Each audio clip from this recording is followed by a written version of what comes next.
At the end of the Second World War, President Roosevelt travelled to the Great Bitter Lake in the middle of the Suez Canal. At the same time, he sent another American warship to pick up the King of Saudi Arabia, King Abdulaziz. The meeting of King and President was to have powerful and disastrous consequences both for the West and, in a strange way, for Afghanistan.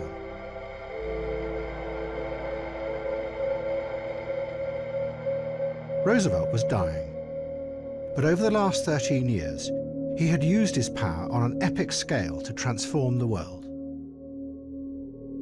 After the Wall Street crash and the terrible depression that followed, Roosevelt had taken charge. He had passed laws that broke up the banks, so they would never run out of control again. And he had rebuilt America with a series of giant dams that brought electrical power and employment to millions of people. And he had planned and fought a world war against Germany and Japan. Now, as Roosevelt sat waiting for Abdulaziz, no one could possibly have imagined the consequences of this meeting. For it was going to unleash forces that in the future would undermine everything that Roosevelt had worked for. His belief that politicians should use their power in a planned way to reshape the world. But Roosevelt knew that to keep that power, America needed oil.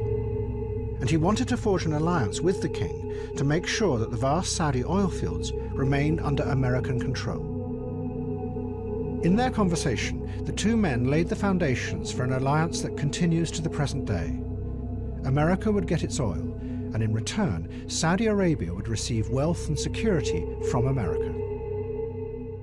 But the king was well aware of the dangers of opening up his country to the influence of the modern West. And in the negotiations that followed, he laid down a condition.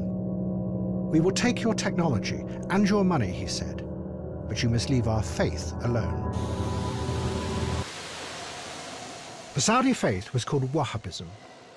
It was a radical, violent, and extremely puritanical form of Islam. And its followers among the Bedouin tribes hated the modern world.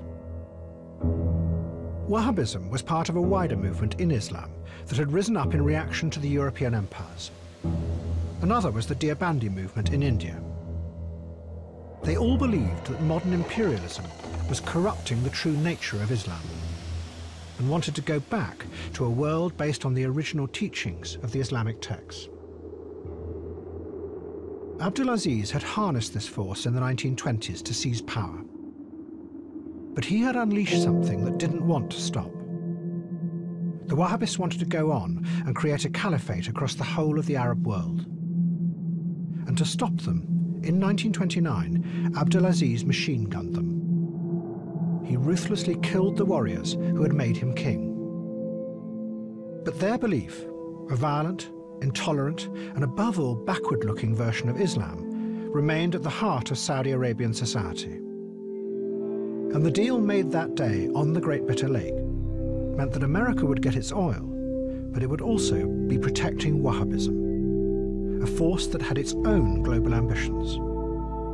Ambitions that were very different from America's.